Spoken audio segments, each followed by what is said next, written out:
Je vais laisser se présenter mes quatre acolytes. En commençant par François peut-être. Bonjour à tous. Donc, moi, je suis François Olaz, chargé de mission énergie renouvelable à la région Occitanie, basé sur Toulouse, et notamment référent pour la géothermie.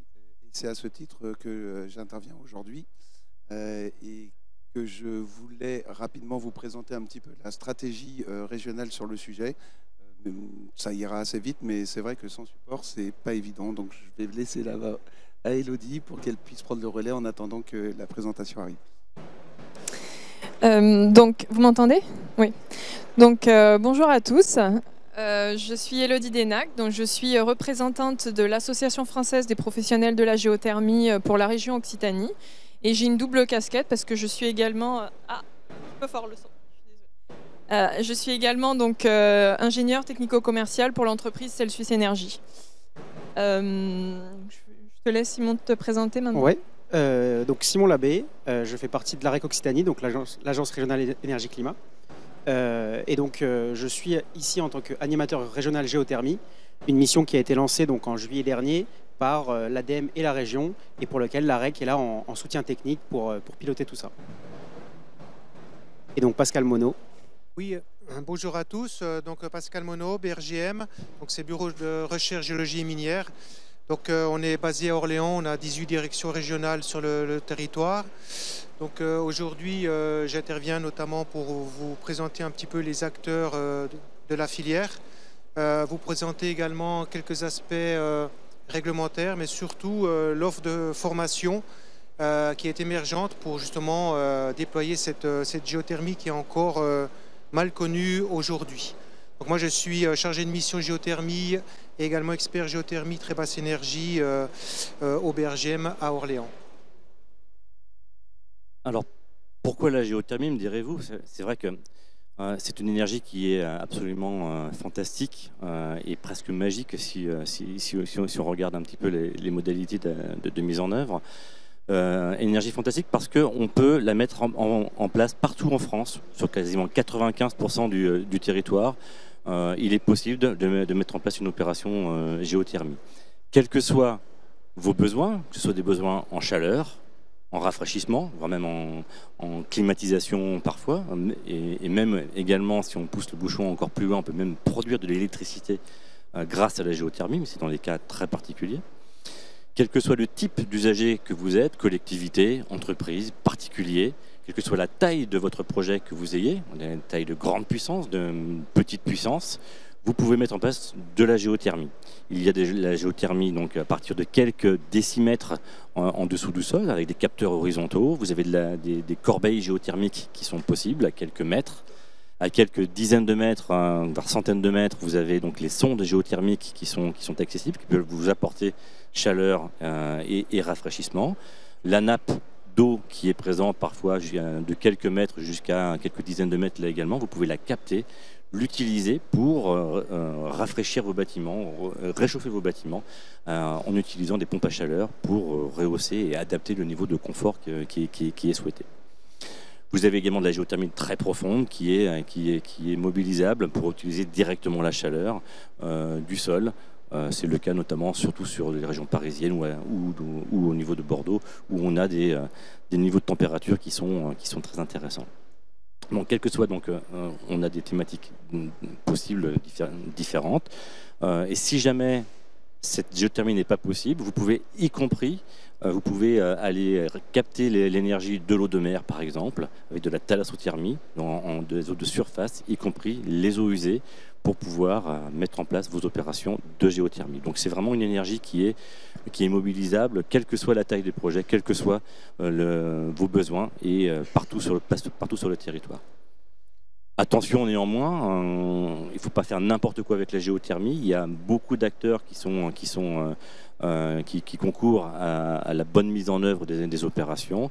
Il faut que les foreurs soient qualifiés et compétents. Il faut que les bureaux d'études qui vous accompagnent soient là aussi compétents pour pouvoir dimensionner au mieux vos opérations. Il faut que les usagers soient également formés pour pouvoir optimiser le fonctionnement de leurs installations, les architectes également.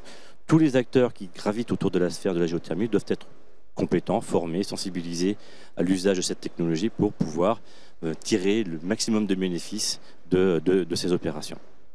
Et c'est pour ça, vous le verrez, donc, avec nos collègues qui sont sur la table, qu'on a voulu mettre en place, qu'on a voulu fédérer l'ensemble des acteurs autour d'une véritable équipe, d'un véritable club de la géothermie qui prend en compte l'ensemble des acteurs. On le verra par la suite.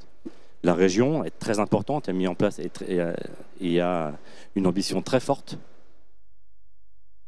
En matière de géothermie. Et avec un peu de chance, le diaporama est arrivé et tu prends le relais sur la partie riposte. Oui, alors pour vous présenter un petit peu la stratégie régionale, dès 2017, en fait, nos élus ont souhaité qu'on travaille sur l'élaboration d'une stratégie dite région énergie positive. Donc c'est de faire en sorte que la région Occitanie soit plus productrice d'énergie renouvelable qu'elle n'est consommatrice d'énergie. Pour ce biais-là, on a regardé un petit peu quels étaient les différents leviers mobilisables, autant sur le volet de maîtrise des consommations que sur le volet des différentes productions d'énergie renouvelable mobilisables. Alors c'est vrai qu'en région Occitanie, on a quand même pas mal d'atouts et une météo assez propice pour développer les énergies renouvelables. On a regardé justement en fonction des différentes filières ce qui était possible de faire au regard de ces conditions un petit peu climatiques et géographiques. La géothermie, comme l'a dit Jean-François, c'est une solution qui peut être mise en place dans la quasi-totalité de l'Occitanie. Et donc, du coup, par rapport à ça, nous, on a estimé aussi au regard un petit peu de ce que peut apporter la géothermie, on s'est dit qu'il y avait quand même de quoi faire et quelque chose d'intéressant à faire sur l'Occitanie en la matière. Et donc, du coup, on a élaboré en tout cas des objectifs assez ambitieux sur la géothermie, puisqu'il s'agit à l'horizon de 2050 de multiplier par 15 le nombre d'installations existantes. Et pour ce faire, on s'est engagé avec l'ADEME du coup sur l'élaboration d'une feuille de route avec différents points. On a regardé un petit peu l'état de la filière sur l'Occitanie, les points forts, les faiblesses, pour ensuite voir les actions ou les opérations qu'il fallait mettre en œuvre pour parvenir à ce x15. C'est pas rien quand même. Et du coup, on a élaboré cette feuille de route conjointement avec l'ADEME. Et puis, on a identifié quelques points qu'on a commencé à travailler les uns après les autres. Le premier notamment, c'était déjà de mieux connaître finalement l'état de la filière en Occitanie, autant auprès des professionnels de la filière que des installations existantes. Et donc du coup, par rapport à ça, on a demandé à l'AREC, l'Agence régionale énergie-climat, de nous réaliser cet état des lieux, de bien identifier l'ensemble des acteurs de la filière, en élaborant un annuaire, en élaborant également une cartographie des installations, mais je pense que Simon la présentera rapidement tout à l'heure si on a le support qui finira par arriver. Ça c'était un premier point, parce que sans connaître exactement la situation, on ne peut pas faire grand-chose. Ensuite, au-delà de ce point-là, on a identifié justement un besoin important de formation des professionnels de la filière. On avait quelques bureaux d'études qui étaient qualifiés et compétents pour accompagner les maîtres d'ouvrage dans leur projet de géothermie, mais trop peu au regard de ce qu'on estimait nécessaire. Et donc par rapport à ça, là l'ADEME a mis en place, avec la FPG et le BRGM de mémoire, une série de formations à destination des professionnels pour que l'ensemble des bureaux d'études soient en compétence pour accompagner les maîtres d'ouvrage et faire éviter ce qu'on rencontrait déjà à l'époque, c'est-à-dire que les projets géothermie arrivaient assez tard finalement dans la conception des projets, des bâtiments en général sur du neuf. Voilà, merci.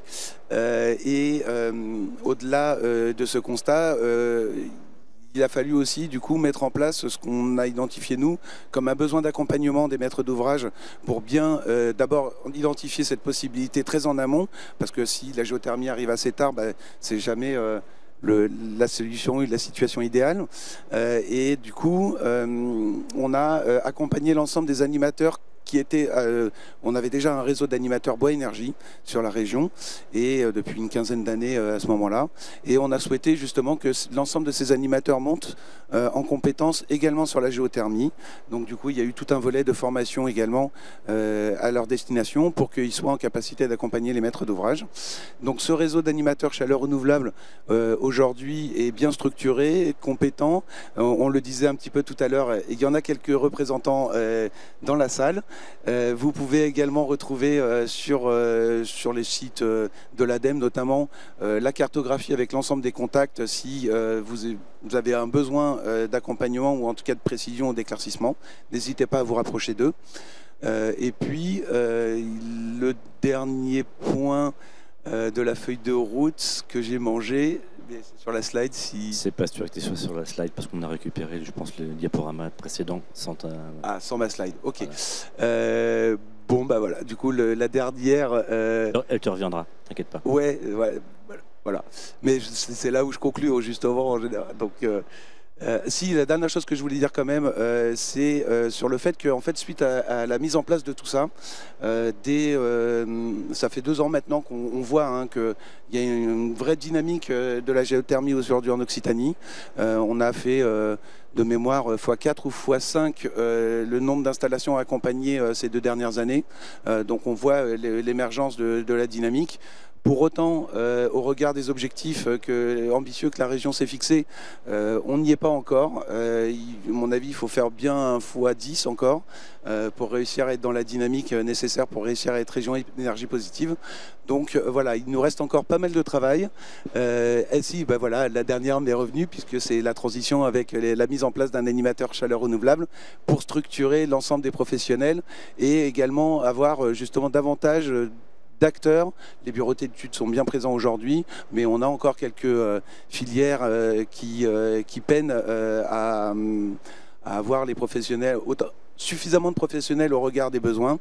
Et donc du coup, c'est vrai que là, dans les mois et les années à venir, on va s'atteler à travailler fortement sur ce volet-là, et notamment sur le volet forage que l'on évoquera en fin de réunion. Voilà. Ouais, merci beaucoup François. Donc le diaporama nous a rattrapé, donc effectivement c'est ce que je vous présentais, pourquoi on utilise la terre, les ressources de la terre, parce qu'on peut l'utiliser partout, quelle que soit la géographie, la topographie, le climat, on peut utiliser donc la géothermie, quel que soit le type de bâtiment qu'on utilise, quel que soit le type d'usager, collectivité, entreprise ou pas, les besoins chaud, froid, y compris l'électricité. Et même si la géothermie ne suffit pas, donc on voit que on peut l'utiliser sur lac, on peut l'utiliser en eau de mer, on peut même utiliser la ressource des eaux usées. Donc attention, pas de grain de sable, qu'on soit foreur, architecte, bureau d'études, l'installateur, le fabricant, l'usager et l'exploitant, tout le monde doit être au top pour pouvoir optimiser le fonctionnement d'une installation géothermique. D'où cette notion de réussite, mais dans le collectif, donc on voit bien que au cœur du système, on a donc les joueurs du club, les foreurs, les fabricants, les installateurs, mais qui doivent être formés, qui doivent appartenir à une fédération. La FPG est là pour la représenter. Il y a les syndicats, le SFEG pour les foreurs, le syndicat des énergies renouvelables également. L'arbitre est là aussi pour fixer un cadre, l'arbitre est là, même dans la salle, la DREAL est présente pour justement apporter ce côté respect de la réglementation, mais tout le monde doit jouer le jeu et pour pouvoir concourir à une filière de qualité. On a les financeurs, la région, l'ADEME, le FEDER, les partenaires officiels que peuvent être le BRGM, le Pôle Avenia, l'AREC, qui sont là pour justement faire en sorte de dynamiser cette filière pour faire en sorte que tout se passe pour le mieux. Je passe la main donc à la FPG qui va nous présenter donc le plan national d'accompagnement de la géothermie et les modalités de déploiement de cette filière. Je peux avoir le... Merci. Donc je vais vous présenter très rapidement le plan qui a été lancé par la ministre de la Transition énergétique Agnès Pannier-Runacher le 2 février. Mais peut-être avant, je voulais donner un petit peu de contexte et puis quelques chiffres finalement pour resituer les besoins qu'on a aujourd'hui en énergie en France et puis où est-ce que la géothermie se situe dans cette assiette. Donc globalement, aujourd'hui, on a à peu près la moitié des besoins en énergie en France qui sont utilisés pour de la chaleur. Et cette chaleur-là, aujourd'hui, elle est produite avec quasiment 60% d'énergie fossile. Et puis finalement, un peu moins de 1/4 d'énergie renouvelable. Si on se concentre maintenant sur l'assiette des énergies renouvelables, la géothermie, ça représente 4%. Et je parle de géothermie au sens large, surface et profonde. Donc on est autour de 6,5 TWh. Pour la géothermie de surface, autour de 4,6 TWh. Donc finalement, si on regarde les besoins en énergie qu'on a aujourd'hui en France, la géothermie, ça représente 1% de la chaleur. Et pourtant, la géothermie, c'est un véritable levier qui va permettre de diviser par 10 les émissions de carbone. C'est une énergie qui est vraiment indispensable pour permettre d'atteindre notre stratégie nationale bas carbone, notre objectif qu'on a pour 2050. Et donc Jean-François l'a rappelé, hein, c'est une énergie qui est donc renouvelable, naturelle, surtout locale. On n'a pas de problématique d'acheminement de cette énergie. Elle est non intermittente, hein, disponible 24 heures sur 24, 7 jours sur 7, inépuisable. Elle vient du centre de la Terre. Et surtout, on peut produire aussi bien de la chaleur que du refroidissement, du rafraîchissement. Donc c'est pour ces raisons que la ministre Agnès Pannier-Runacher a lancé le 2 février le plan national pour la géothermie à Clamart, avec pour objectif de produire d'ici 20 ans suffisamment de chaleur pour économiser jusqu'à 100 TWh par an de gaz qu'on exporte aujourd'hui des pays de l'Est. Et surtout faire de la France finalement un véritable pilier, un leader dans la géothermie en Europe. Alors ce plan, qu'est-ce qu'il contient? Donc 6 axes et 15 actions. Alors je ne vais pas pouvoir rentrer dans le détail de tous ces axes et toutes ces actions, mais j'ai sélectionné quelques axes qui étaient relativement importants. Et surtout, comme on avait discuté un petit peu en amont, l'idée c'est de parler de géothermie de surface principalement, mais il y a également des actions qui sont mises en place pour la géothermie profonde.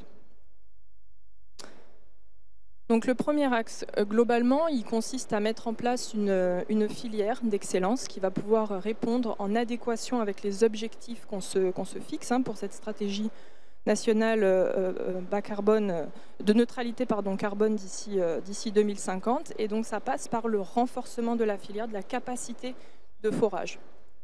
Donc il y a 2 axes, ça doit passer par la formation des foreurs, mais également par la certification. Donc il y a un certain nombre d'actions qui ont été mises en place, comme par exemple un appel à projet ingénierie, formation professionnelle et d'offres d'accompagnement innovantes, avec un budget de 2 millions d'euros, et d'autres axes qui seront détaillés par M. Monod. Donc je ne vais pas m'attarder sur ce sujet-là dans la deuxième partie de la conférence. Et puis on a également un volet certification, l'objectif étant d'harmoniser finalement toutes les exigences, quel que soit l'usage du forage, forage d'eau, de géothermie, et de proposer justement une certaine qualité dans la réalisation des forages et une homogénéisation de la réglementation également. Donc ça, c'était le premier axe sur lequel je souhaitais insister. Le deuxième axe, aujourd'hui, la géothermie, elle est pas forcément visible. Donc la ministre souhaite la mettre en valeur. Et je ne sais pas si vous le savez, mais vous pouvez, sur le site internet de géothermie.fr, accéder à des cartes de potentiel géothermique et également au cadre réglementaire de la géothermie. Donc ici, je vais m'attarder plutôt sur la partie géothermie de minime importance, donc une géothermie jusqu'à 200 mètres de profondeur où on ne puise pas plus de 500 kW dans le sol. Cette géothermie-là, donc on a des cartes qui existent sur le site internet de géothermie.fr et qui permettent donc de voir si oui ou non il est possible de réaliser cette géothermie. On a près de 90% du territoire où une simple télédéclaration suffit, parce que c'est une géothermie qui finalement est sans danger. Donc c'est important que vous, en tant que porteur de projets particuliers ou autres, vous puissiez vous emparer justement de ces outils qui existent déjà. Et donc la ministre veut aller au-delà de ça et finaliser justement ces cartes de potentiel, ces cartes réglementaires, de manière à rendre finalement visible la géothermie.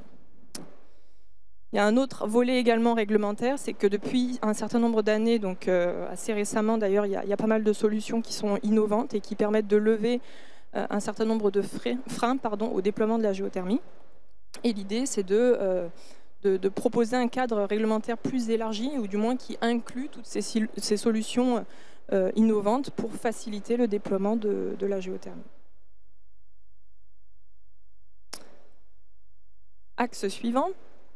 Donc, la ministre souhaite inciter à l'installation de pompes à chaleur géothermiques dans les secteurs résidentiels et tertiaires, avec à différentes échelles. Donc, si on prend par exemple l'échelle du particulier, tout simplement, l'objectif c'est de doubler le nombre d'installations chez les particuliers d'ici à 2025. C'est un objectif qui est fort, mais il y a un certain nombre d'actions qui ont été mises en place pour vraiment aller dans cette direction. Donc la première, c'est de donner de la visibilité finalement à tous ces géo-artisans, ces professionnels qui travaillent dans le secteur de la géothermie, donc que ce soit les foreurs ou même l'installateur de pompes à chaleur, de manière à ce que aussi bien les porteurs de projets que les particuliers puissent identifier les professionnels qui peuvent mener à bien leur projet. Ça, c'est un premier volet. Le deuxième, donc, il s'agit de subventions, d'aides. Donc il existait un certain nombre d'aide, et la ministre a donné un coup de pouce supplémentaire avec une aide de 5 000 € pour le remplacement d'une chaudière, donc chez les particuliers, quel que soit le revenu. Donc, et aujourd'hui, c'est vrai que si on cumule pour un foyer assez modeste l'ensemble des aides, on peut arriver très facilement à 10 000 €. Donc l'idée, c'est vraiment de rendre accessible à tout le monde la géothermie et de créer un véritable engouement, un vrai boost, on va dire, pour que la géothermie se déploie plus facilement sur le territoire. Outre l'échelle particulier, on a également donc un certain nombre de petits projets qui jusque-là étaient beaucoup trop gros pour être du particulier ou beaucoup trop petits pour être éligibles aux aides du fonds chaleur de l'ADEME. L'idée là, c'est de mettre en place des contrats de développement ENR subventionnés par l'ADEME, donc qui soient territoriaux ou patrimoniaux, de manière à soutenir ces petits projets qui, s'ils étaient pris de façon isolée, n'auraient peut-être pas de subvention pour basculer sur la géothermie. Donc, au niveau des bâtiments un peu plus conséquents, cette fois-ci, il y a l'aide du fonds chaleur qui a été renforcée. Donc, on était autour de 520 millions d'euros. Pour cette année, oui. Voilà, pour cette année. Et donc, l'année prochaine, autour de 800 millions, 100 millions d'euros. 1 milliard d'euros et après peut-être 2 milliards. Voilà, donc il y a une réelle volonté justement de propulser la géothermie et de permettre à ce qu'elle puisse être subventionnée et installée et déployée sur tout le territoire. Il y a également un autre volet qui est donc aujourd'hui la géothermie, l'un des freins qui est l'investissement initial. La ministre souhaite le lever progressivement et étudier différentes solutions qui permettraient d'encourager, de faciliter le déploiement de la géothermie, par exemple en donnant la possibilité à certaines entités comme des banques ou des fonds d'investissement de préfinancer les installations et pourquoi pas de pouvoir bénéficier justement des subventions en amont. Dernier axe, on y est. On n'est pas à 6, on est à 5, mais voilà, on y est. Donc l'idée, c'est de vraiment sensibiliser et surtout permettre la montée en compétence des acteurs et d'accompagner les porteurs de projets. Donc déjà, la géothermie, on en a parlé un petit peu au début, on produit de la chaleur, du rafraîchissement, du refroidissement. Et cette unicité finalement du fait de pouvoir produire du rafraîchissement quand on sait que les besoins aujourd'hui en froid sont croissants, et je crois qu'ils avaient été estimés par l'ADEME pour 2050 à 300% plus que ce dont on a besoin à l'heure actuelle, on se rend bien compte que la géothermie c'est la solution et qu'il faut valoriser justement cette production de froid. Donc il y a un certain nombre de groupes de travaux qui sont mis en place pour essayer de permettre de rendre visible surtout cette compétence que la géothermie a en termes de production de froid. Donc ça passerait par la mise en place d'un observatoire du froid ou même l'étude éventuellement d'une TVA réduite pour un abonnement à la fourniture d'un réseau en froid.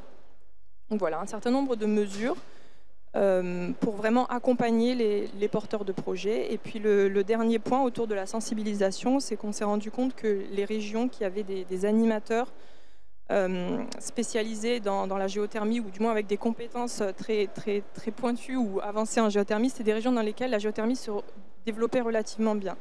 Donc l'idée, c'est d'avoir ce réseau d'animation régional, des points référents que les porteurs de projets puissent consulter pour les accompagner dans la réalisation de leur projet. Et donc ça fait une bonne transition Très bonne finalement. transition. Oui. Ouais, sauf que j'ai pas Oui, fini. Il manque la slide de conclusion. Donc très rapidement, hein, pour conclure. Donc aujourd'hui, on a un objectif de neutralité carbone d'ici 2050. On va avoir des efforts à faire en termes d'économie d'énergie, de résilience pour atteindre cet objectif. Mais aujourd'hui, on va devoir passer de à peu près 23% de production d'énergie renouvelable pour la chaleur à 70%. La géothermie, c'est la solution et la ministre souhaite que la géothermie participe pour 20% de la chaleur renouvelable d'ici 2050. Et donc ça équivaudrait de passer de 4,6 TWh à peu près à 40 TWh, donc multiplié par 10 la production. Donc c'est une ambition qui est très forte, c'est un défi pour notre filière, mais un défi qu'on est prêt à réaliser. Et surtout, il y a donc une extension du plan de la géothermie qui devrait paraître ce mois-ci, normalement, avant Noël, j'espère, sous le sapin, à voir, avec un total de 50 actions pour justement renforcer encore plus les points que j'ai énoncés précédemment et permettre justement au développement de la géothermie. Tout Merci. pour moi. Et donc, tu parlais de l'animation. Et donc, l'animation, si elle existe aujourd'hui au niveau de chacun des départements de la région Occitanie, il manquait encore un maillon important en termes de coordination un petit peu régionale. Et cette animation régionale est portée à présent par l'AREC, financée par l'ADEME et la région. Et donc, c'est Simon Labbé aujourd'hui qui représente cette animation régionale. Je te laisse la parole. Merci pour cette transition et cette introduction plutôt chaleureuse. Effectivement, c'est un peu dans cette dynamique de plan national qu'a été un peu initiée aussi cette volonté d'une animation régionale, puisqu'aujourd'hui, comme tu le disais, on a déjà une animation départementale avec les missions chaleur. Et donc, pour faire un peu ce chaînon, comme tu l'évoques, l'idée, c'est d'avoir une animation régionale. La création de cette mission, elle repose sur 5 points principaux qui ont été identifiés comme finalement bloquants ou en tout cas freinant le développement de la géothermie. Le premier, c'est la promotion qui est nécessaire, puisque quand on pense ENR, je pense que si on interroge 100 personnes dans la rue, on va nous parler du photovoltaïque, de l'éolien, parfois du gaz vert ou autre, mais la géothermie, elle a tendance à être méconnue ou en tout cas mal connue. Et donc l'idée, c'est vraiment de développer la connaissance globale et la bonne compréhension de cette technologie. Derrière, ce qui va un peu de pair, c'est la sensibilisation. Parce qu'une fois qu'elle est connue, elle n'est pas forcément reconnue pour ce qu'elle mérite. On pense beaucoup à tout ce qui est prescripteur, notamment, et maître d'ouvrage, qui ont tendance à se dire que la géothermie, c'est compliqué, c'est un peu quand on peut l'éviter, on l'évite.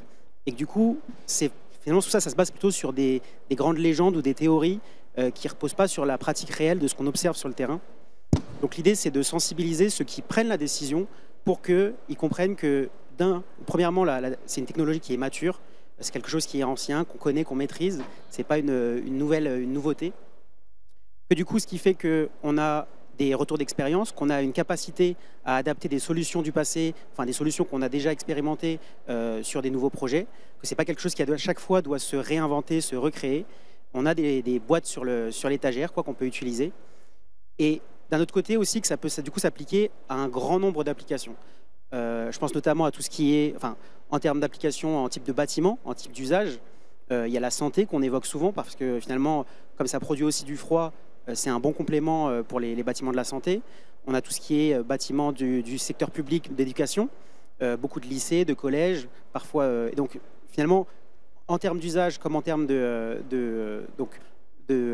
d'application, c'est assez varié. Et le troisième aspect, comme c'était évoqué un peu plus tôt, c'est en termes de plages de puissance installée. De la même manière, c'est assez varié. On a tendance à imaginer toujours de grandes installations, parce que déjà, on a souvent en tête la géothermie profonde, mais finalement, la géothermie de surface, elle a une plage de valeur, une plage de puissance pouvant être installée et de besoins pouvant être rendus, qui est beaucoup plus flexible qu'on peut ne penser, notamment quand on le combine avec des réseaux de chaleur, comme ça a été évoqué un peu plus tôt. Une fois qu'on a réussi à convaincre les prescripteurs et les maîtres d'ouvrage de tenter la géothermie, de s'ouvrir à ça, il va y avoir derrière une question de conseil, d'accompagnement. Parce qu'aujourd'hui, la géothermie, c'est aussi un cheminement, une chronologie de projet, un chemin qui n'est pas le même que pour d'autres projets. Chacun a ses spécificités. Et du coup, qui dit spécificité, dit besoin d'accompagnement.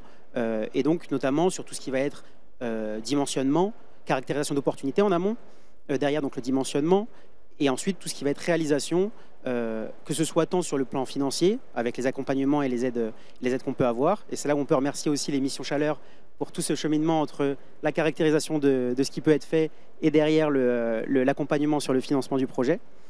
Et puis après, in fine, donc finalement la réalisation pratique, donc la mise en relation avec la maîtrise d'ouvrage, enfin finalement la maîtrise d'œuvre, pardon, et la réalisation du coup chantier. Une fois qu'on a commencé un peu à lancer tout ça, il y a ce besoin de structurer la filière. C'est-à-dire qu'aujourd'hui, c'est une filière presque qui parfois a tendance à s'ignorer, c'est-à-dire en tout cas à ne pas avoir une conscience de filière. On a beaucoup de secteurs, enfin beaucoup de métiers de la géothermie où finalement elle vient s'ajouter en compétences, je pense notamment au BE, mais qui du coup s'ignorent entre eux, ne se connaissent pas forcément bien et ne connaissent pas, enfin, entre eux et après au-delà, entre les différents acteurs de réalisation.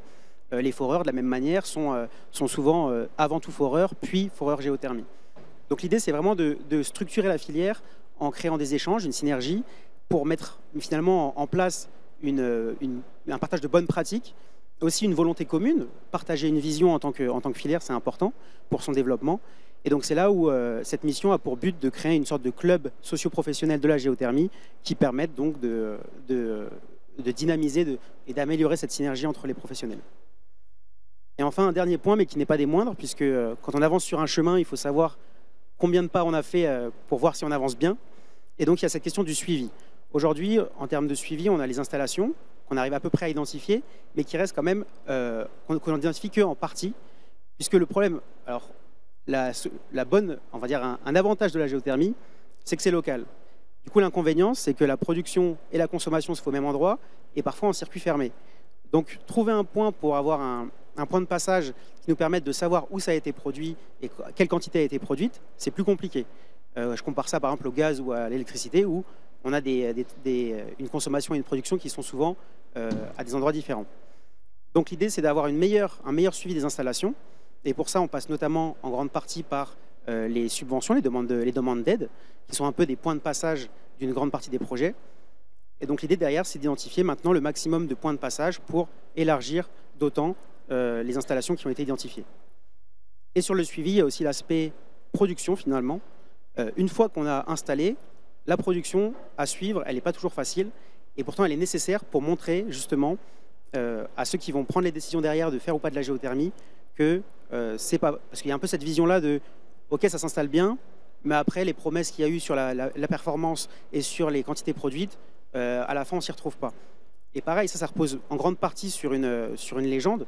Et donc l'idée, c'est de venir un peu déconstruire ça avec des données massives sur les observations en temps réel, enfin en tout cas en application réelle. Donc voilà un peu les 5 points qui ont un peu initié cette mission.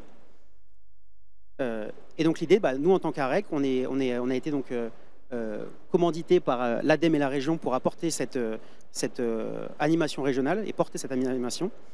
Parce qu'on a un peu cette posture de tiers de confiance et de trait d'union entre différents acteurs, que ce soit institutionnels, donc comme l'ADEME et la région, ou plus haut l'État, que ce soit les filières professionnelles, c'est-à-dire tout ce qui va être les bureaux d'études, les exploitants et autres, et de l'autre côté les territoires, parce que finalement on se rend compte qu'en géothermie, il y a aussi une grande majorité des projets qui sont aussi portés par les pouvoirs publics, puisqu'il y a une vision au temps long et donc une approche plus...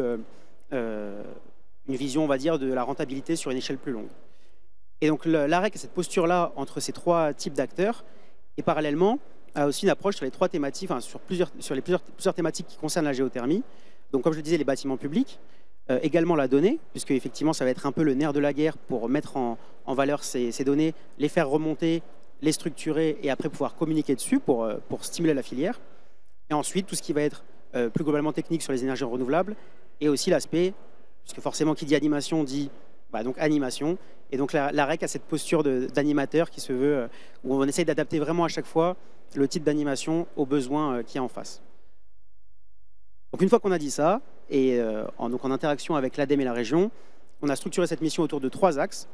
Un premier qui est donc le centre de ressources, qui va être la base en termes de données et d'informations pour servir à l'ensemble de la filière.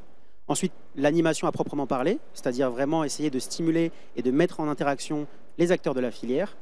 Et enfin, l'accompagnement technique, où là, c'est plutôt un complément avec les missions chaleur pour accompagner les projets dans leur réalisation et dans leur réalisation. Ouais, tout à fait.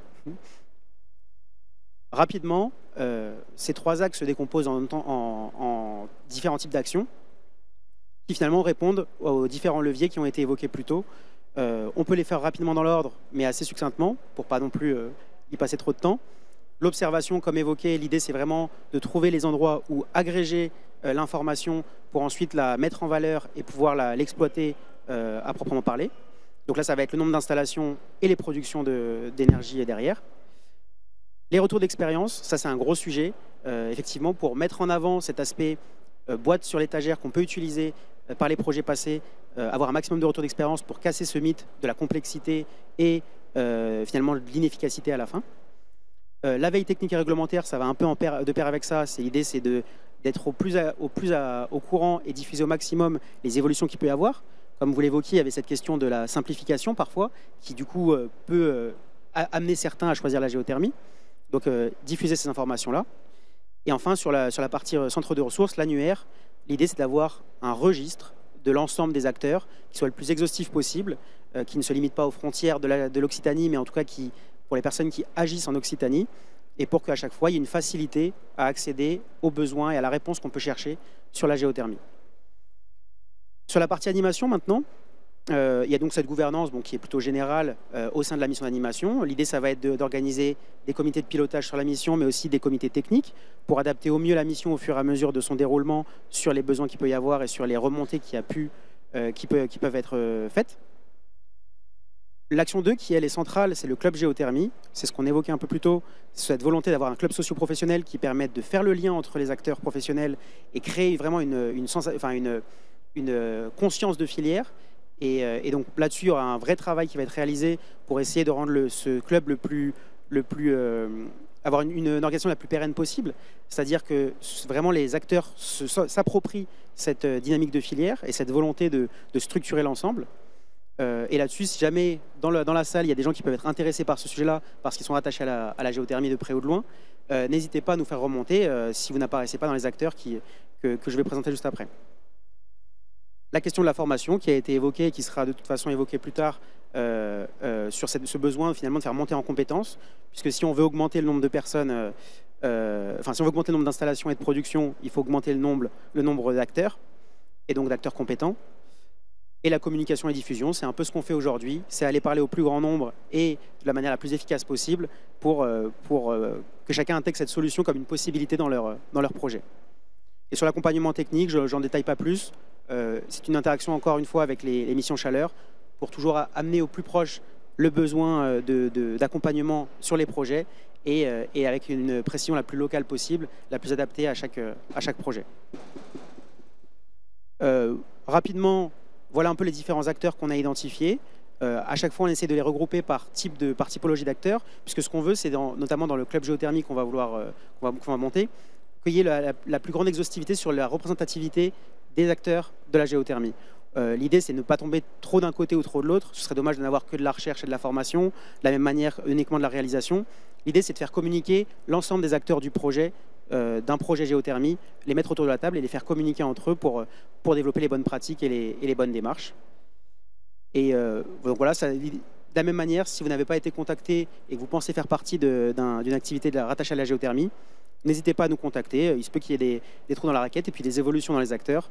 Donc n'hésitez pas à revenir vers nous si c'est le cas. Et donc, je transfère le sujet à Elodie. J'ai oublié un petit sujet. En termes d'animation, justement, en début d'année prochaine, il y aura une journée d'animation régionale qui aura lieu. La date n'est pas encore fixée, mais si jamais vous êtes intéressé, n'hésitez pas à nous le faire remonter. Et si vous n'êtes pas intéressé, n'hésitez pas à en parler malgré tout autour de vous, parce qu'il peut y avoir des gens intéressés que vous connaissez. Donc voilà, et je passe donc le sujet à Elodie sur la question des foreurs et de la formation, qui est un vaste sujet qui est en cours de traitement et qui est plutôt bien traité actuellement. Merci Simon. Et oui, je rebondis sur cette journée de sensibilisation à la géothermie qui sera organisée vraiment à destination pour le coup de l'ensemble des acteurs de la géothermie, donc de façon beaucoup plus ciblée. Tout à fait. Donc je vais faire une toute petite introduction sur cette partie enjeu de la formation des foreurs pour globalement donner un état des lieux aujourd'hui, des objectifs qu'on se fixe, différents leviers qu'on a identifiés. Je laisserai la parole à Monsieur Monod du BRGM pour donner plus de détails. Avant de commencer, donc je vous ai mis une petite diapositive pour vous présenter. Alors c'est un petit peu hors contexte, mais j'en profite, fallait bien la glisser quelque part. Donc l'étude de filière 2023, donc, qui a été publiée par l'AFPG et ses partenaires que vous voyez listés ici, qui est sortie donc au mois d'octobre, qui est accessible sur le site internet de l'AFPG, avec un certain nombre de chiffres clés sur, par exemple, les ventes des pompes à chaleur, les installations, les professionnels, quelques outils également et des axes de développement. Donc je vous encourage vraiment à le consulter, c'est une vraie pépite et il traite aussi bien de la géothermie de surface que de la géothermie profonde pour ceux qui sont intéressés. Donc si on revient donc à la thématique donc, de l'enjeu des foreurs, donc première diapositive, donc on a conduit au niveau de la FPG un recensement, donc ces chiffres ont évolué depuis, hein, mais c'est un recensement qui a été conduit en début d'année 2023. Au niveau de la filière pour recenser un petit peu les entreprises qui existaient déjà en termes de forage et d'entreprises qualifiées garanties de l'environnement. Donc à l'époque on avait 81 entreprises, on a bien évolué depuis et donc c'est une bonne chose. Et parmi ces entreprises on avait donc 61 entreprises de forage spécialisées vraiment dans la géothermie. Donc on avait recensé autour de 100 ateliers de forage également, et puis en partant d'une hypothèse de 2,5 foreurs, y compris aidants foreurs par atelier, on était arrivé à 250 foreurs, y compris aides-foreurs, pour toute la France. Ce qui n'est rien. Ce qui n'est vraiment rien, donc ça c'était début 2023. Donc cette slide, alors pour resituer un petit peu aujourd'hui la production géothermique, donc on parle ici de géothermie de surface. Donc vous avez un graphique qui représente la production annuelle de géothermie de surface en fonction des différentes années. Donc on voit qu'on a une production qui est croissante. Et en 2023, donc début 2023, on était autour de 4,6 TWh. Les objectifs qu'on se fixe, donc ça c'était dans le cadre de la programmation pluriannuelle de l'énergie, c'est d'atteindre les 7 TWh en 2028 et 2 ans après, donc en 2030, d'atteindre 10 TWh. Donc ça voudrait dire qu'entre 2023 et 2030, on multiplierait par 2 finalement la production de géothermie de surface. Donc forcément, il va falloir renforcer la capacité de forage en adéquation. Et pour illustrer peut-être très rapidement en donnant un chiffre, ça équivaudrait à augmenter la production graduellement de 715 gigawattheures par an. Donc où est-ce qu'on en est aujourd'hui? Quand on regarde finalement cette courbe bleue, on a pu estimer que, par exemple, entre l'année passée et cette année, on est autour de 180 gigawattheures par an. Donc c'est un chiffre qui a été estimé en utilisant les ventes de pompes à chaleur qui ont été faites.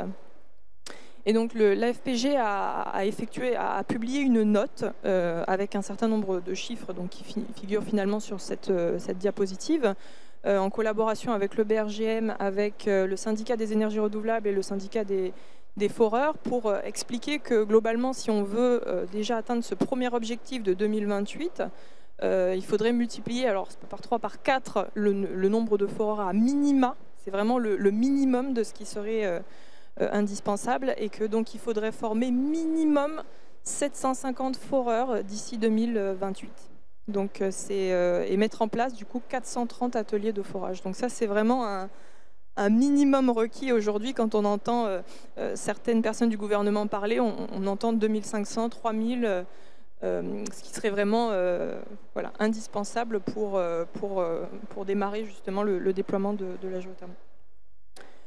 Donc en termes de levier, qu'est-ce qu'on a identifié pour atteindre cet objectif? Donc ça doit passer par la formation hein, pour renforcer cette capacité de forage.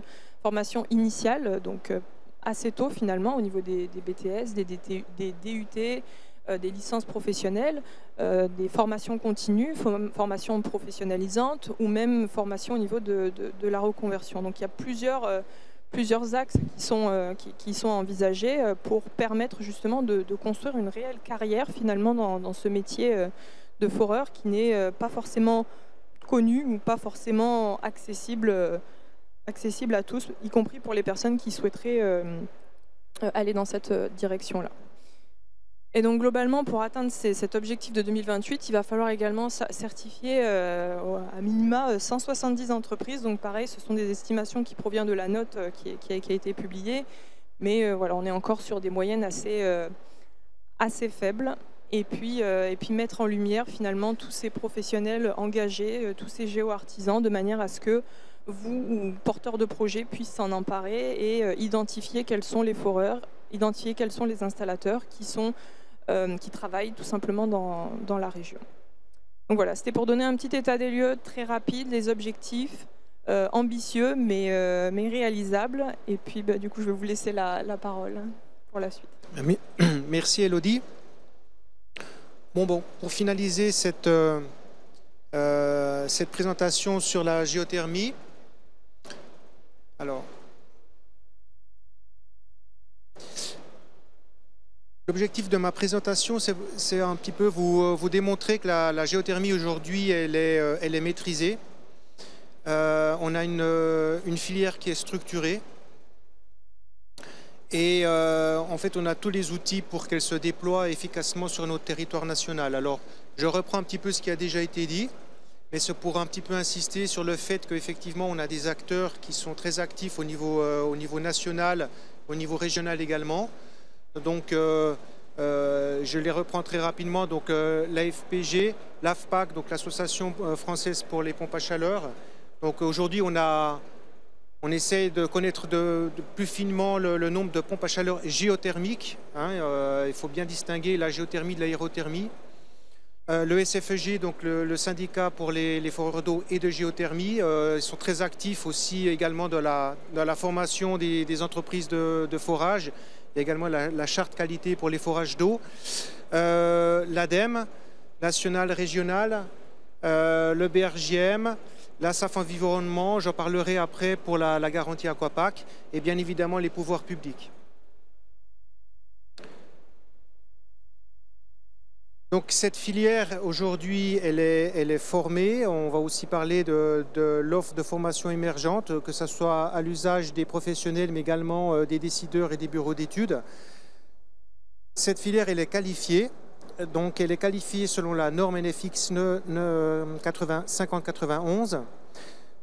Donc ce processus de qualification aujourd'hui, il est porté par Qualité ENR, qui qualifie différentes énergies renouvelables, et notamment les entreprises de forage. Donc il y a deux modules de qualification, les foreurs d'eau et les sondes géothermiques verticales.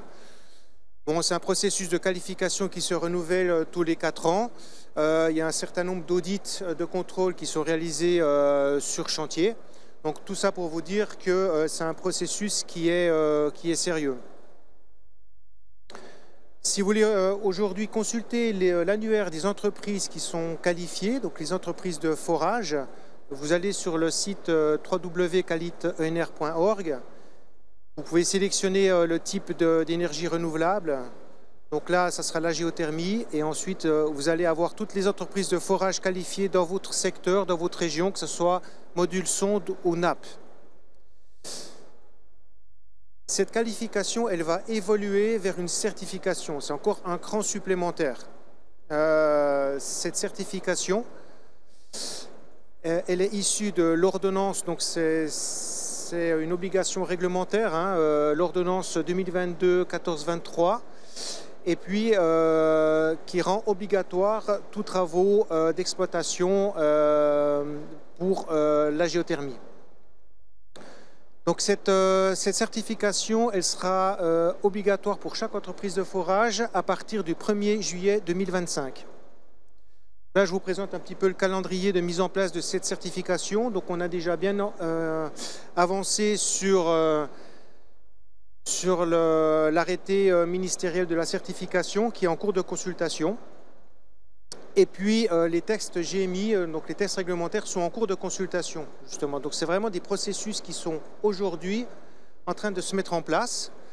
Donc en 2024, il y aura les premières candidatures des organismes de certification et puis les premières entreprises qui seront certifiées, ça sera juillet 2025.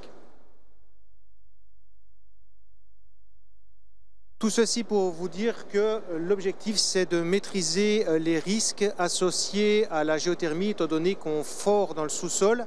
L'objectif numéro 1 de la réglementation, c'est la protection de l'environnement. Je pense que vous y êtes tous très, très attachés. Donc c'est un thème très important, étant donné que voilà, on peut puiser de la ressource en eau. L'eau, c'est l'or blanc. Donc l'objectif, c'est vraiment de maîtriser tout impact sur l'environnement. Donc on a un encadrement normatif et réglementaire qui permet justement d'atteindre cet objectif. Alors sachez qu'au niveau français, on a un catalogue normatif assez impressionnant, ce qui n'est pas le cas de tous les pays limitrophes. On a tout d'abord des normes françaises, des normes ouvrages, c'est sur la mise en œuvre de l'ouvrage en lui-même. Donc on a une norme pour les sondes géothermiques verticales, c'est la 970 AFNOR, et une norme pour le forage d'eau, la 999. Donc c'est vraiment nos deux référentiels de référence, que ce soit pour les bureaux d'études, que ce soit pour les entreprises de forage, que ce soit pour les installateurs, pour les pompes à chaleur. Ensuite, on a des normes plus spécifiques sur le produit, et c'est la spécificité française justement. On a des normes sur la boucle de sonde, c'est justement le dispositif qui est intégré dans le forage pour une sonde géothermique verticale. Donc ça, c'est une norme plutôt orientée pour les fabricants. Et puis une norme sur le coulis géothermique. Le coulis, c'est ce qui permet de cimenter une sonde et de faire la bonne conductivité thermique entre le sous-sol et le fluide caloporteur. Et justement, c'est un élément essentiel. Il doit avoir une conductivité thermique améliorée de 2 watts par mètre Kelvin au minimum. Donc on a une norme spécifique pour la fabrication, cette fois-ci, des coulis. Donc vous voyez bien que ces normes, elles s'adressent à tous les acteurs de la filière. On a une norme européenne qui vient d'être homologuée en avril 2023 sur la sonde géothermique verticale. Donc c'est du tout frais. Et cette norme homologène va abroger la norme française 970. Et la norme européenne sur le forage d'eau est en cours de rédaction. Un autre point sur le régime légal des mines, sur le régime réglementaire, ça peut être pris pour assez compliqué, mais finalement la réglementation n'est pas si compliquée que ça.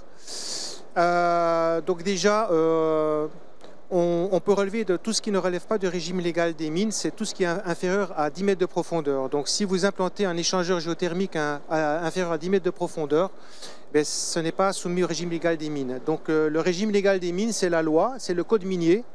C'est finalement ce qui va définir toutes les règles à appliquer, les règles de bonne pratique, les règles pour respecter justement la protection de l'environnement pour les opérations de géothermie de plus de 10 mètres de profondeur. Sans trop rentrer dans les détails, j'aimerais quand même juste insister sur le fait qu'à partir de 10 mètres de profondeur, on rentre dans le code minier. Ça va impliquer justement des démarches administratives qui peuvent être assez longues et assez compliquées. Et c'est la raison pour laquelle il existe un régime spécifique, le régime de la minime importance. C'est la géothermie de minime importance. On voulait quand même vous en toucher 2 mots aujourd'hui pour que voilà, vous soyez un petit peu éclairés sur ces termes, que ce ne soient pas des termes trop barbares à l'usage courant. Donc la géothermie de minime importance, on l'a évoqué, c'est une géothermie qui a pour objectif de simplifier les démarches administratives, étant donné qu'on est purement dans du déclaratif. Donc cela signifie et cela implique qu'on pratique une géothermie qui a un minimum d'impact sur l'environnement. Et cette géothermie, elle est extrêmement encadrée, étant donné qu'il y a certaines règles pour prétendre à la JMI. Pour prétendre au déclaratif, il faut déjà que vous ayez une puissance de l'installation totale qui soit inférieure à 500 kW. Ce qui est déjà une puissance assez importante. Hein. Je pense que les bureaux d'études qui sont présents en sont conscients. Ensuite, il faut que le forage soit d'une profondeur inférieure à 200 mètres de profondeur. Il faut également, si c'est un forage d'eau, que la température du réservoir soit inférieure à 25 degrés. Mais généralement, si on prend un gradient géothermique normal, on est inférieur généralement à 25 degrés. Il faut également que le débit dans le cas d'un forage d'eau soit inférieur à 80 m3 en production et en réinjection. Il faut également que si c'est un forage d'eau, que le volume prélevé soit égal au volume réinjecté et que ça soit réinjecté dans le même aquifère. Voilà. Donc tout ceci, c'est vraiment très très encadré. Pour prétendre également à la JMI, il faut en plus que ça soit dans une zone réglementaire verte ou orange. Donc on va y venir. J'y reviendrai juste après sur la carte des zones réglementaires. Cette diapositive, elle n'est pas forcément évidente à prendre en compte, mais elle est intéressante parce que, pas de photo, c'est protégé par copyright. Non, je rigole. En fait, elle est intéressante parce que, en fait, elle vous présente les différentes terminologies en géothermie. Pourquoi? Parce qu'en fait, on entend parler un peu de différentes terminologies et on a une terminologie réglementaire, c'est la terminologie qui fait foi, et on a des terminologies à usage courant. Alors si par exemple vous prenez, c'est plus facile de lire par le bas, si vous prenez en fait toute la géothermie qui se raccroche aux pompes à chaleur, vous avez une terminologie énergétique ou une terminologie plutôt scientifique, on va appeler ça une géothermie très basse énergie. On entend des fois parler de géothermie très basse enthalpie. On entend des fois parler de géothermie très basse température. Voilà, ça c'est plutôt une terminologie qui sera utilisée par les bureaux d'études. Si on prend l'axe vertical, le rectangle orange, on va parler plutôt de géothermie de surface. Rappelez-vous, on en parlait aussi de géothermie superficielle. Bon, ce n'était pas un super terme parce que géothermie superficielle, bon, on a l'impression que c'est pas très important. Donc non, c'est une géothermie de surface. Et là, on a une notion de profondeur. Ce n'est pas une notion réglementaire, hein. C'est plutôt une gamme de profondeur qui est déterminée à partir des ateliers de forage couramment utilisés en France. Donc une géothermie de surface, on est à partir de, on va dire, de la subsurface, hein, de la première tranche. On a les capteurs aux autos, les corbeilles géothermiques sur cette première tranche. Et on peut descendre, on va dire, jusqu'à 500 mètres. On peut même aller jusqu'à 800 mètres, d'accord? Voilà, ça c'est une géothermie de surface. À partir de là, on va rentrer dans des géothermies plus profondes, bien que ce sont des terminologies un peu subjectives. Hein. Géothermie profonde, ça veut dire quoi? À quelle profondeur on est profond? 500, 1500 mètres. Dans le Dogger à Paris, on fait de la géothermie à usage direct, on est à 1500 mètres. On peut aller jusqu'à 4 km. Les Suédois, ils vont jusqu'à 30 km. Bon, enfin, vous voyez, on est à la limite de la matière. Jusqu'où l'acier ne va pas fondre, etc. Donc cette notion de profondeur, c'est une notion assez subjective. Donc nous, aujourd'hui, on vous présente plutôt la géothermie de surface. Alors la géothermie au niveau réglementaire, la géothermie de minime importance, ce n'est pas parce qu'elle n'est pas importante, c'est parce qu'elle génère un minimum d'impact sur l'environnement. Et c'est pour ça qu'elle est très bien encadrée, hein, cette géothermie, et elle va jusqu'à 200 mètres de profondeur. Donc c'est vraiment, on a cette limite de profondeur réglementaire qui est associé au régime de la minime importance. Mais attention, porteurs de projet, ça ne veut pas dire qu'on ne peut pas faire de la géothermie au-delà de 200 mètres de profondeur. Si vous voulez faire de la géothermie au-delà de 200 mètres de profondeur, vous êtes soumis au régime légal des mines, c'est une demande d'autorisation au titre du code minier. Voilà. À savoir qu'aujourd'hui, la loi d'accélération des ENR raccourcit la procédure de demande d'autorisation. Généralement, c'est à peu près 12 mois. Aujourd'hui, ça va être raccourci. Ça serait de l'ordre plutôt de 3 mois. Donc sachez-le, c'est très important pour vous parce que si vous avez une opération qui va au-delà de 500 kW, on a par exemple, alors c'est pas sur Montpellier, mais on a l'exemple d'Airbus à Toulouse, par exemple, vous avez 150 sondes géothermiques. C'est pas choquant d'avoir une demande d'autorisation pour un projet de cette envergure-là. Voilà. Le plus gros champ de sonde à Toulouse, il fait 29 km de sonde. C'est vraiment une opération exemplaire. Après, vous avez effectivement la zone en rouge. Ce n'est pas l'objet de la discussion d'aujourd'hui, donc je ne vais pas trop m'y attarder, mais c'est une géothermie profonde. On va exploiter des aquifères profondes où là, on sort de l'usage direct de la pompe à chaleur. D'accord ? On va uniquement utiliser des échangeurs. Donc ça, c'est plutôt ce qui est utilisé pour le réseau de chaleur type Dogger. Mais ça a tendance à se développer aujourd'hui dans les métropoles.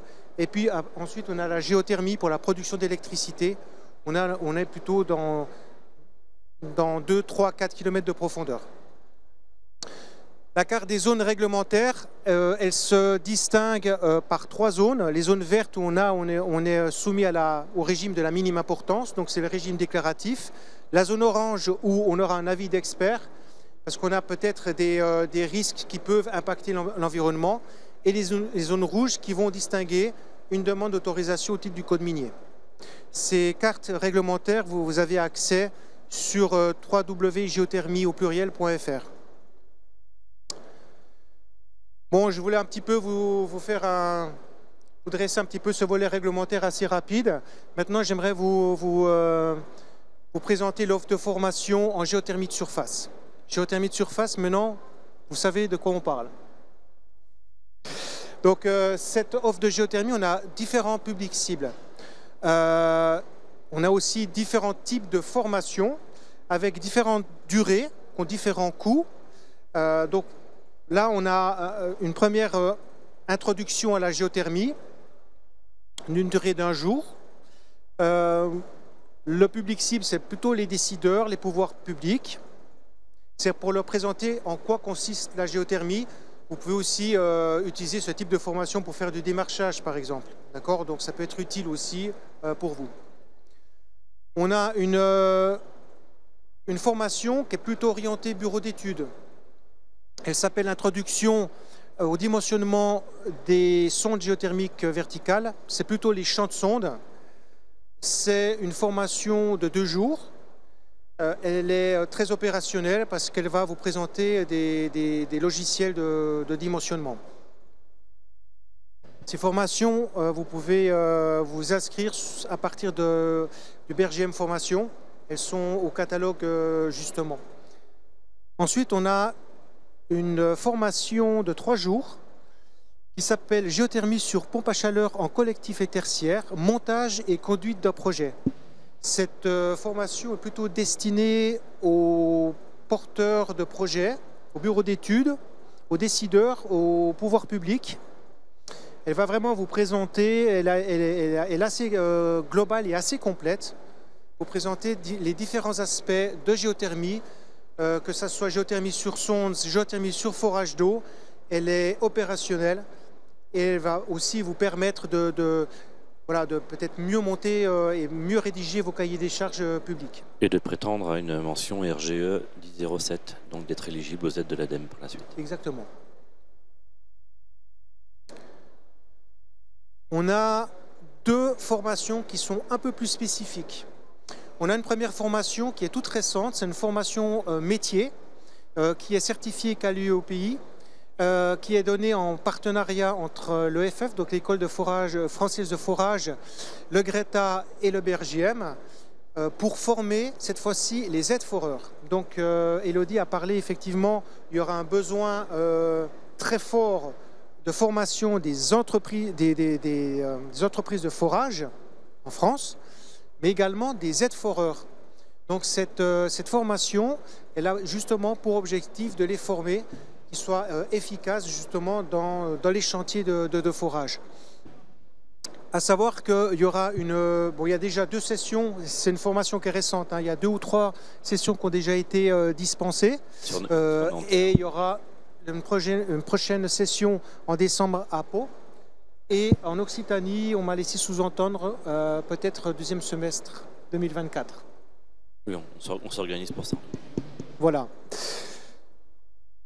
Dernière formation, c'est la formation la plus opérationnelle aujourd'hui, étant donné qu'elle est intégrée au processus de qualification Qualiforage qui est justement géré par Quali-ENR. C'est une formation RGE, formation qualifiante qui est sanctionnée par un QCM qui est destinée aux entreprises de forage.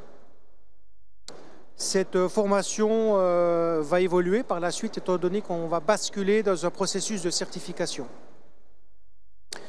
Quelques mots sur les incitations financières sur la géothermie de surface. Alors, il y a des incitations financières régionales qui peuvent différer. Là, je vous présente juste, mais très rapidement, hein, parce que je ne suis pas spécialiste en la matière et je pense que vous les connaissez. Mais Il y a le fonds chaleur renouvelable qui est quand même la principale incitation financière qui permet de financer et d'appuyer justement le financement des opérations de géothermie jusqu'à 70% du coût. Bon, après, ça peut différer, bien évidemment, en fonction des différents projets. À savoir également qu'il y a des cahiers des charges qui permettent justement de faire des demandes auprès de l'ADEME régionale. Je ne sais pas si peut-être tu peux... En fait, quel que soit le projet, que ce soit une étude ou investissement, on accompagne avec la région jusqu'à 70% des études, mais les investissements, c'est plutôt du forfait. En gros, on est à 40-50% d'aide maximum sur ce type de projet. Bon, ce qui est déjà énorme. Pour faire simple. Alors à savoir qu'il y a aussi des conditions édictées par l'ADEME pour pouvoir percevoir ces aides. Bien sûr, il faudra instrumenter les opérations de géothermie, il faudra qu'il y ait un suivi qui soit fait, etc., etc. Les conditions seront publiques le 12 janvier au plus tard l'année prochaine, pour la session 2024. La garantie Aquapac, elle est peut-être un peu plus mal connue par les opérateurs, elle est très très intéressante, ça s'oriente plutôt pour les forages d'eau. Les forages d'eau à usage géothermique, bien évidemment, pour les doublets de forage. Donc, quand on parle de doublet de forage, c'est un forage de production et un forage de réinjection, mais il peut y avoir différentes géométries. Forage de production avec plusieurs forages de réinjection, on parle de multiplets, etc. Alors, cette garantie, en quoi consiste-t-elle? C'est une garantie sur la ressource en eau souterraine. On a deux types de garanties. Une garantie sur la recherche qui va vous garantir un débit de production et une garantie sur la pérennité de l'ouvrage. Donc elle va vous garantir une pérennité de ce débit sur 10 ans. Alors, qu'est-ce qu'elle vous garantit également en garantie de recherche? C'est si vous n'obtenez pas le débit escompté, vous avez le forage de reconnaissance qui vous est remboursé. Donc c'est plafonné à 140 kg€. D'accord? Et bien sûr, c'est le montant de la garantie qui va vous rétribuer. Donc ensuite, vous aurez une garantie, un échec total ou un échec partiel, d'accord, en fonction du débit que vous allez rencontrer, et vous serez remboursé à hauteur du pourcentage de l'échec que vous aurez obtenu. Voilà. Alors c'est limité aux opérations jusqu'à 200 mètres de profondeur et jusqu'à 30 kW de puissance. Voilà. Ce n'est pas pour l'individuel, hein. Alors pour y souscrire, vous faites une demande auprès du comité Aquapac, d'accord? Vous devez remplir un formulaire et bien sûr il y a un dossier à monter. Et pour finaliser cette présentation, j'aimerais vous présenter aussi un petit peu un certain nombre de documents que vous pouvez vous documenter sur la géothermie. Donc vous avez tout d'abord le site www.geothermie.fr. Qui est un site de référence où vous allez trouver une multitude d'informations sur la géothermie. Mais vous avez également la revue de presse du BRGM auquel vous pouvez vous abonner, qui est une revue de presse hebdomadaire et qui va vous donner aussi toute une multitude d'informations sur les géothermies aussi régionales, nationales et régionales. Donc c'est l'intérêt, lorsque vous allez sur ce site www.géothermie, vous voyez, vous avez donc tout en bas à gauche les géothermies pour vous présenter finalement toutes les gammes de géothermie auxquelles vous pouvez prétendre. Ensuite, vous avez un espace régional et cet espace, il est très intéressant parce que justement, vous avez vraiment des opérations de géothermie qui sont localisées dans votre région, qui sont chiffrées et qui peuvent vous donner vraiment des bons exemples et aussi des démonstrateurs. Et tout à droite, vous avez un espace qui est plutôt orienté pour la filière professionnelle et qui peut vous orienter justement sur ces aspects, certification, qualification, retrouver une entreprise de forage qualifiée, un bureau d'études, un bureau sous-sol ou bien des experts agréés pour la réglementation. Vous avez des guides techniques. Ces guides, ils font office de référence. Donc vous en avez un sur la géothermie sur sonde et sur champ de sonde et sur la géothermie sur nappe. Ça peut être intéressant également pour les bureaux d'études parce que ça vous donne les procédures de dimensionnement de ces différentes géothermies. C'est vraiment des documents opérationnels. Vous avez la brochure de l'ADEME qu'on affectionne particulièrement, qui est vraiment très très intéressante parce qu'en fait cette brochure va vous donner des opérations régionalisées qui sont chiffrées et puis par secteur d'activité. Donc c'est vraiment très intéressant pour vous donner des exemples d'opérations qui fonctionnent en géothermie sur les différents secteurs. Vous voyez que la géothermie, elle peut vraiment s'intégrer dans tout un tas de secteurs de métiers, que ce soit dans le logement locatif, dans le tertiaire, que ce soit... Alors, je ne vais pas tous les énumérer. Vous avez une déclinaison totale en fait, de voilà. l'ensemble des opérations qu'on peut C'est ce que tu disais en introduction finalement. Mais vraiment, ce guide, vous pouvez vraiment le télécharger, il est vraiment super. Même si vous devez faire du démarchage, vous pouvez vraiment vous appuyer dessus, vous verrez, vous aurez vraiment des gammes de chiffres, que ce soit en termes d'investissement, de retour sur investissement, sur les performances. Donc c'est assez rare, hein, évidemment, d'avoir. Vous avez aussi cette étude de la filière qui est vraiment une référence, ça je vous le confirme. Et celui-là, il est peut-être plus sur les porteurs de projets. Toutes les brochures qui sont là sont généralement dématérialisées. Vous avez les liens sur le diaporama que vous pourrez récupérer sur le site d'Energria. On a aussi tout un tas de vadémécum. Celui-là, il se porte sur la réglementation. C'est ce que je vous ai présenté sur les quelques dias. Vous allez le retrouver dans ce vadémécum. Ça peut être utile aussi quand vous devez un petit peu expliquer aux porteurs de projet en quoi... parce qu'on voit, c'est vrai, souvent la réglementation comme un frein. Donc là, on essaie vraiment de développer des outils pour montrer que finalement, c'est pas si compliqué que ça. Donc vous avez ce vadémécum que vous pouvez télécharger. Et puis vous avez un certain nombre de plaidoyers qui vont justement vous faciliter et vous donner des éléments de langage pour justement vendre cette géothermie. Donc là, vous avez par exemple les 6 bonnes raisons de choisir la géothermie. Pourquoi choisir la géothermie plutôt qu'une autre énergie? Donc on en a discuté en introduction. Vous avez là tout ce plaidoyer. Alors on l'a décliné également sur... les centres aquatiques. Voilà, sur les centres aquatiques. La brochure Plouf, c'est ça? Voilà, elle porte bien son nom. Sur les entreprises. C'est la dernière sortie, je crois. Voilà, exactement. Et celle-ci, les établissements de santé. Voilà, donc sachez que aujourd'hui, je pense qu'on a, c'est un petit peu ce que je voulais vous démontrer, que cette filière de la géothermie aujourd'hui, elle est mature. Elle est structurée. On réalise de plus en plus du clé en main. C'est l'objectif, hein, notamment sur les sondes géothermiques verticales. L'objectif, c'est vraiment d'apporter des solutions toutes faites. Mais comme on le disait, il ne faut pas qu'il y ait des grains de sable dans la matrice. C'est vrai que ça fait appel à une filière à haute compétence. Et haute valeur ajoutée. Ouais. Et haute valeur ajoutée. Voilà, je vous remercie. Si vous avez des questions, il nous reste une dizaine de minutes. On aura plaisir à essayer d'y répondre. On va se partager la salle. Je vous laisse aller par ici. Et je profite, je donne mon micro tout de suite à ce monsieur.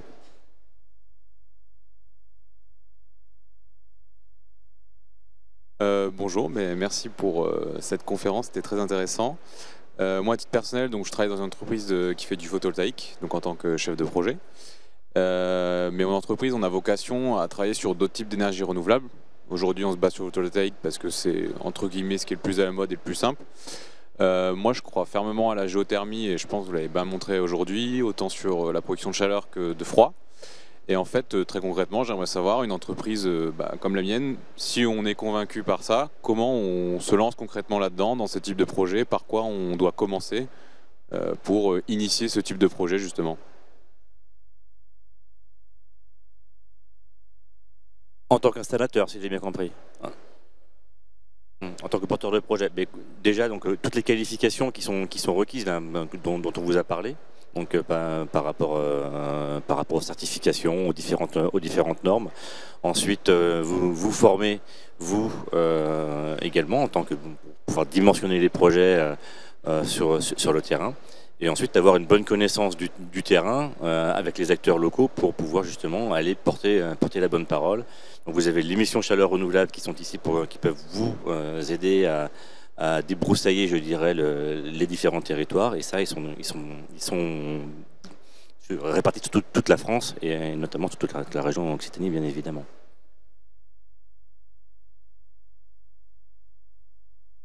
Vous pouvez prendre contact avec la FPG aussi, bien évidemment, pour pouvoir rentrer dans le club de la géothermie, le club des adhérents à la FPG. Bonjour à tous. Pour rester un petit peu dans la question de monsieur précédemment, donc nous on est porteurs de projet et on essaye de démocratiser la géothermie de surface inférieure à 10 mètres avec des nouvelles solutions, on a fait de la R&D, etc. Et on a beaucoup de mal, notamment à être aidés, et on voudrait savoir comment des porteurs de projets qui innovent, qui ont besoin de faire des démonstrateurs ou autre chose, peuvent être soutenus dans ce démarrage-là, parce que pour l'instant, nous, on a fixé les objectifs, il y a pas mal de choses, j'ai vu des objectifs très ambitieux, mais concrètement, nous, on galère un peu. C'est compliqué, je crois. Au niveau de l'ADEME, au niveau de la REC, au niveau de tout ça, on n'est pas du tout, on rentre pas dans les cases. Donc les objectifs qui sont énoncés, ok, mais concrètement, nous, on n'a pas l'impression que la porte est ouverte, quoi. Je vous comprends, je vous rassure, hein, les corbeilles géothermiques, les murs géothermiques, les pieux géothermiques, il y a quelques années, on n'en parlait pas parce qu'elles n'étaient pas éligibles au fonds chaleur. Au fur et à mesure des retours d'expérience, on a pu donc les intégrer, donc ça a pris quelques années. On a d'autres types de prototypes ou de démonstrateurs qui sont en cours en vue d'une éventuelle intégration au fonds chaleur. Je vous conseille deux choses. D'une part, venez nous voir, nous, à l'ADEME, pour éventuellement travailler sur un démonstrateur. On en a financé que quelques-uns sur des thématiques bien spécifiques. Le BRGM, un laboratoire aussi sur Orléans avec des corbeilles qui ont été mises en place et suivies pendant plusieurs années avant de pouvoir être intégré au fonds chaleur. Donc on n'entre pas comme ça dans un dispositif d'accompagnement.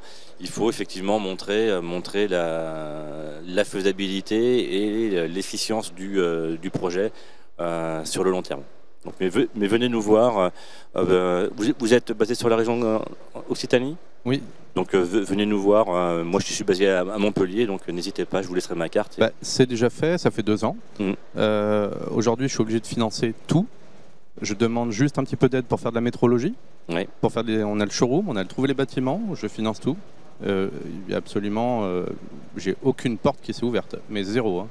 Bon, eh bien, on en parle juste après. Ouais, je vous invite aussi à vous rapprocher du conseil régional parce qu'on a aussi des outils d'accompagnement au développement d'activités ou de développement de marchés pour des nouvelles solutions techniques.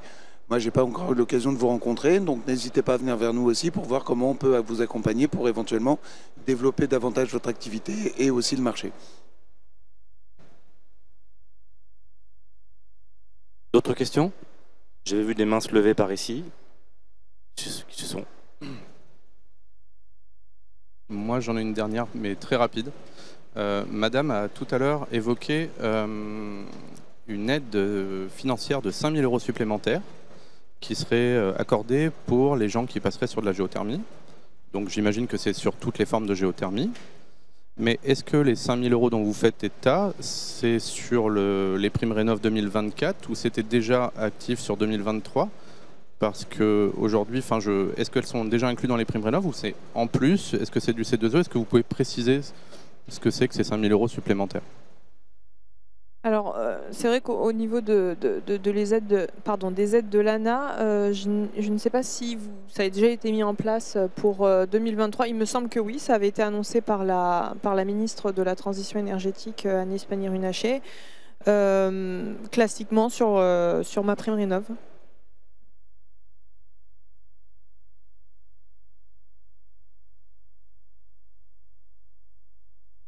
Eh bien, il est 15h35. On est parti avec un petit peu de retard, mais on atterrit un petit peu en retard aussi.